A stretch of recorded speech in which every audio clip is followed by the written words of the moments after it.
ದೆಹಲಿಯಲ್ಲಿಂದು ಆಯೋಜಿಸಿದ್ದ 58ನೇ ಜ್ಞಾನಪೀಠ ಪ್ರಶಸ್ತಿ ಪ್ರದಾನ ಸಮಾರಂಭದಲ್ಲಿ ರಾಷ್ಟ್ರಪತಿ ದ್ರೌಪದಿ ಮುರ್ಮು ಅವರು ಚಿತ್ರಕೂಟದ ತುಳಸಿ ಪೀಠದ ಸಂಸ್ಥಾಪಕ ಮತ್ತು ಮುಖ್ಯಸ್ಥ ಜಗದ್ಗುರು ರಾಮಭದ್ರಾಚಾರ್ಯ ಅವರಿಗೆ ಜ್ಞಾನಪೀಠ ಪ್ರಶಸ್ತಿ ಪ್ರದಾನ ಮಾಡಿದರು.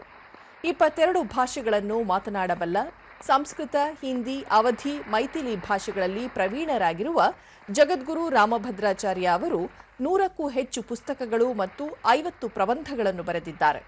ಸಂಸ್ಕೃತ ವ್ಯಾಕರಣ, ನ್ಯಾಯ ಮತ್ತು ವೇದಾಂತ ಸೇರಿದಂತೆ ವಿವಿಧ ಕ್ಷೇತ್ರಗಳಲ್ಲಿ ನಿಪುಣರಾಗಿದ್ದಾರೆ. ಇದೇ ಸಂದರ್ಭದಲ್ಲಿ ಕವಿ ಗುಲ್ಜಾರ್ ಅವರಿಗೂ ಅವರ ಅನುಪಸ್ಥಿತಿಯಲ್ಲಿ ಜ್ಞಾನಪೀಠ ಪ್ರಶಸ್ತಿ ಪ್ರದಾನ ಮಾಡಲಾಯಿತು.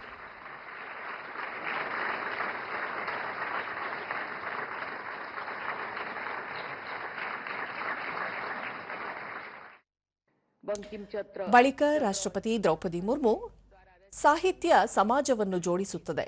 ಸಾಹಿತ್ಯ ಮಾನವೀಯತೆಯ ಸಂಸ್ಕೃತಿ, ನಂಬಿಕೆಗಳು ಮತ್ತು ಸಂಪ್ರದಾಯಗಳ ಅಡಿಪಾಯವಾಗಿದೆ.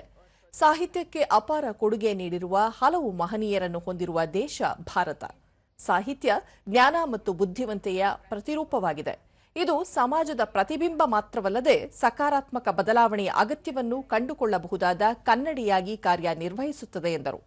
ಭಾರತದ ಭಾಷೆಯ ಉತ್ಕೃಷ್ಟತೆಯನ್ನು ಹೆಚ್ಚಿಸಲು ಶ್ರಮಿಸುವವರಿಗೆ ನೀಡುತ್ತಿರುವ ಜ್ಞಾನಪೀಠ ಪ್ರಶಸ್ತಿ ಸಾಧಕರ ಮೈಲುಗಲ್ಲಿಗೆ ಸಹಕಾರಿಯಾಗಿದೆ ಎಂದರು. वाल्मीकि, व्यास और कालिदास से लेकर रविंद्रनाथ ठाकुर जैसे कालजयी महाकवियों की रचनाओं में हमें जीवंत भारत का स्पंदन महसूस होता है. ಪ್ರಶಸ್ತಿ ಸ್ವೀಕರಿಸಿದ ಜಗದ್ಗುರು ರಾಮಭದ್ರಾಚಾರ್ಯರು, ಸಂಸ್ಕೃತ ಮತ್ತು ಸಂಸ್ಕೃತಿ ಭಾರತದ ಮೂಲಮಂತ್ರವಾಗಿದೆ. ಸಂಸ್ಕೃತದಲ್ಲಿ ಕಾವ್ಯಗಳನ್ನು ಬರೆಯುವ ಮೂಲಕ ದೇಶದ ಸಂಸ್ಕೃತಿಯನ್ನು ಇನ್ನಷ್ಟು ಹೆಚ್ಚಿಸುವ ಪ್ರಯತ್ನ ಮಾಡಲಾಗಿದೆ ಎಂದು ತಿಳಿಸಿದರು. ವೇದ ಮಂತ್ರಗಳು ಭಾರತದ ಉಸಿರಾಗಿವೆ. ದೇಶವನ್ನು ನಾಶ ಮಾಡಲು ಪ್ರಯತ್ನ ಪಟ್ಟವರನ್ನು ಸಂಪೂರ್ಣ ಸಮಾಪ್ತಿ ಮಾಡಬೇಕು ಎಂದು ವೇದದಲ್ಲಿ ಉಲ್ಲೇಖಿಸಲಾಗಿದೆ. ಆಪರೇಷನ್ ಸಿಂಧೂರ್ನಲ್ಲಿ ಕೂಡ ಪ್ರಧಾನಿ ನರೇಂದ್ರ ಮೋದಿಯವರು ವೇದದಲ್ಲಿ ಉಲ್ಲೇಖವಾಗಿರುವ ಕಾರ್ಯವನ್ನೇ ಮಾಡಿದ್ದಾರೆ ಎಂದು ಹೇಳಿದರು. ಉಗ್ರರನ್ನು ಗುರಿಯಾಗಿಸಿಕೊಂಡು ನಡೆಸಿದ ದಾಳಿಯಲ್ಲಿ ಒಬ್ಬ ನಾಗರಿಕನು ಸಾವನ್ನಪ್ಪದಂತೆ ನೋಡಿಕೊಂಡಿರುವುದು ಈ ದೇಶದ ಹೆಮ್ಮೆಯ ವಿಷಯ ಎಂದರು. भारतीय संस्कृति संस्कृत में निहित है.